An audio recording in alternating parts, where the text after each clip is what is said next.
देश में होने वाली जनगणना को लेकर के गृह मंत्रालय ने आज जनगणना के लिए 40 सवालों की एक सूची जारी कर दी है और इसमें निर्देश दिया गया है कि जनगणना अधिकारी अपने अपने स्थानीय क्षेत्रों की सीमाओं के भीतर भारत की जनगणना 2027 के लिए हाउस होल्ड शेड्यूल यानी कि परिवार अनुसूची के जरिए जानकारी इकट्ठा करने के लिए तमाम तरह के सवाल पूछ सकते हैं, जिनकी सूची जारी की गई।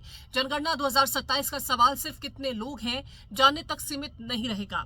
स्वतंत्रता दिवस से ठीक एक दिन पहले केंद्र सरकार ने गृह मंत्रालय से उन 40 सवालों की सूची जारी की गई है जिन्हें जनगणना के दौरान पूछा जाएगा और पहली बार आपको जाति से जुड़ी जानकारी भी देनी होगी। 40 में से 2 सवाल जाति से जुड़े होंगे, वहीं सबसे ज्यादा 8 सवाल आपके रोजगार, आपके कामकाज के बारे में हैं।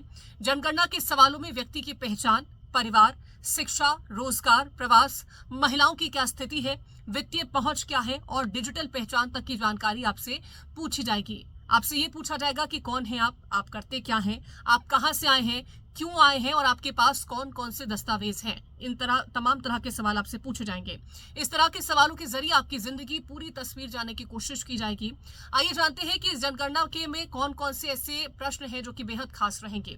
रोजगार और कामकाज के बारे में जानकारी आपसे पूछी जाएगी, जिसकी जानकारी आपको देनी होगी। इसके लिए जनगणना में 8 सवाल रखे गए हैं। इनके जरिए ये जानने की कोशिश होगी कि आपने पिछले साल काम किया था या फिर नहीं किया था। आपकी आर्थिक गतिविधि के बारे में पूछा जाएगा। आपका पेशा क्या है, उद्योग है या व्यापार है, सेवा है, कामगार है कि कामगार की श्रेणी में है, गैर आर्थिक गतिविधि है, काम की तलाश कर रहे हैं, काम की जगह तक कैसे पहुंचते हैं, ये सवाल भी पूछे जाएंगे। महिलाओं से जुड़े कौन से सवाल पूछे जाएंगे वो भी आपको बताते हैं। महिलाओं के लिए खास तौर पर सवाल नंबर 31, 32 और 33 है। इनमें यह पूछा जाएगा कि अभी कितने बच्चे जीवित हैं, जीवन में कुल कितने बच्चे पैदा हुए, पिछले 1 साल में कितने बच्चे पैदा हुए और आपने जगह क्यों बदली है। ये सवाल भी महिलाओं से पूछे जाएंगे।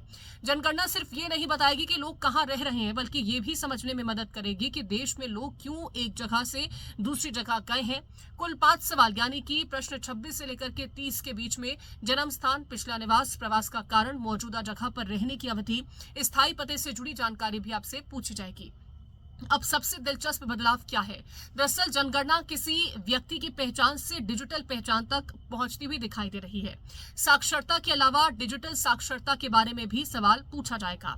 कुल 6 सवाल ऐसे होंगे जो नागरिकों की डिजिटल वित्तीय पहचान से जुड़े होंगे, जैसे कि कुल बैंक खातों की संख्या कितनी है, यानी कि कितने बैंक अकाउंट से आपके पास, मोबाइल नंबर क्या है आपका आधार नंबर क्या है, वोटर आईडी नंबर क्या है, पासपोर्ट नंबर क्या है और ड्राइविंग लाइसेंस की उपलब्धता है या नहीं है। इसी के साथ ही आपने शादी कितनी उम्र में की, पिछले साल आपने काम किया था या नहीं किया था, कोविड-19 का टीका कहां लगवाया था और इस तरह के सवाल भी आपसे पूछे जाएंगे। महामारी के 5-6 साल बाद भी इसे जनगणना जैसे स्थायी राष्ट्रीय दस्तावेज में शामिल करना बताता है कि सरकार जो है वो कोविड टीकाकरण डेटा को दीर्घकालिक रिकॉर्ड में सुरक्षित रखना चाहती है। तो जनगणना के लिए जब भी कोई अधिकारी आपके घर पहुंचता है तो आपसे कई तरह के सवाल पूछे जा सकते हैं और वो सवाल आपकी जन्म से लेकर के आपके कामकाज से लेकर के आपके बच्चों की, आपकी शादी, हर चीज से संबंधित हो सकता है और हर एक चीज की जानकारी आपको देना बेहद अनिवार्य होगी, क्योंकि ये जो डेटा है वो जनगणना में इस्तेमाल किया जाएगा और सरकार की तरफ से ये भी पूरी कोशिश की जाएगी कि किसी भी तरीके का जो डेटा आपका है वो प्रोटेक्टेड रहे, कोई भी उसको खतरा ना पहुंचे। यानी कि आपका बैंक डिटेल्स आपसे लिया जाएगा, आपका जो आधार कार्ड डिटेल है वो लिया जाएगा, पैन कार्ड की डिटेल ली जाएगी आपसे, आपके कितने बैंक अकाउंट है, आपका मोबाइल नंबर क्या है ये आपसे पूछा जाएगा, आप कहां पर पैदा हुए थे, आपने वहां से शिफ्ट क्यों किया है, आप नौकरी करते हैं या नहीं करते हैं, नौकरी करते हैं तो क्या आप बिजनेस आपका खुद से है, आप नौकरी कर रहे हैं जहां पर जाते हैं तो वहां पर पहुंचते कैसे, ये तमाम तरह के सवाल आपसे पूछे जाएंगे। इसी के साथ ही आपकी जाति से रिलेटेड भी सवाल आपसे पूछे जा सकते हैं। महिलाओं से भी कई अलग तरह के सवाल होंगे, यानी कि उनकी शादी कब हुई है, उनके कितने बच्चे हैं, 1 साल में उनके कितने बच्चे हुए हैं, ये सवाल महिलाओं से पूछे जा सकते हैं। तो इन तमाम सवालों के जवाब आपको जनगणना के जब अधिकारी आपके घर पहुंचेंगे तो आपको देना बेहद अनिवार्य होगा।